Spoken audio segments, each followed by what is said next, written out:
People always ask us if we knew what was coming or if it was a surprise to us when I was pregnant.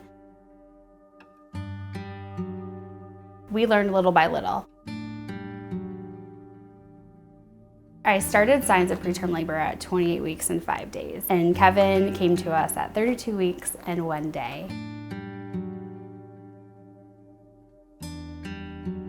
We didn't know that he had any issues right away, but they did a brain scan and they were surprised to find a brain bleed, and that's a condition called hydrocephalus. It was determined that he needed to have surgical intervention, and at 3 months old he had a full shunt put in, and at 9 months old he was officially diagnosed with cerebral palsy. Someone told us the other day that hard isn't bad, but we live a pretty hard life. But it's filled with a lot of joy too. Kevin is the most joyful boy, and we just want to do our best for him and give him what he needs. Dad, you want to start? Okay.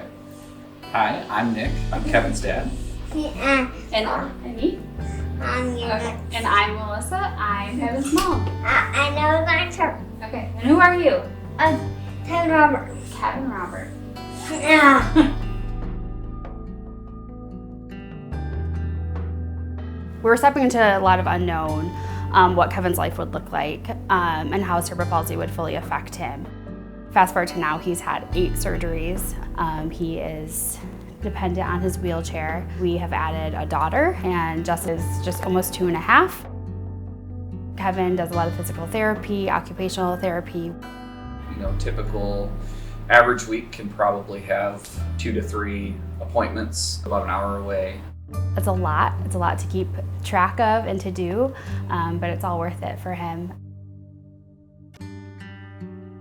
We are a family of 4, and we are currently in a Ford Focus. And if we're all together, I'm in the back, Jess is in the middle, and Kevin's on the other side in his car seat. And just to get the wheelchair into the car, we have to fully disassemble it, take it apart. It goes in the car in the front seat. Mm-hmm. Yep. In the front seat. So we're pretty tight in there, aren't we? Yep. Yep. It's really hard to get the wheelchair in and out. It's not the best for it to have it pulled apart all the time. If the weather is bad, we're out disassembling it, and stuff makes it pretty difficult. There's places we won't go or things we won't go do just because it's too hard to go.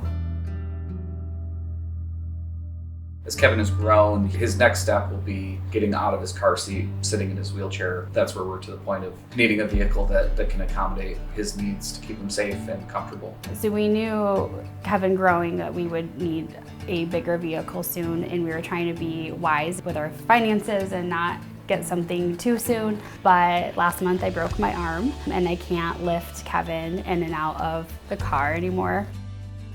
What we're looking into is a wheelchair lift or ramp van. What they do is they're actually modified at a factory down in Indiana, and they basically cut and lower the entire floor of the van, and that becomes really expensive. Even the used ones are, because you're really paying for the conversion.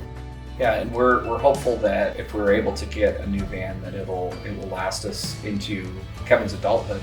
We will be able just to roll Kevin in and then keep him in his chair, tie him down. The wheelchair will be fully assembled in and out. It will allow us to not drive separate vehicles and just make getting to appointments and seeing family just a lot easier. We're not great at asking or accepting help, but we really felt like God was calling us and telling us that this needs to be his van and that we needed to have the body of Christ help us. We're hoping that by sharing his story, we can touch other people. By Kevin's joy, he lights up a room, and we just want people to see Kevin and know Kevin. So thank you so much for your support and your help. We just can't thank you enough. Thank you.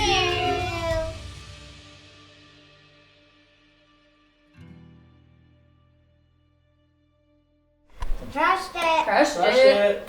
Yeah, trust that. And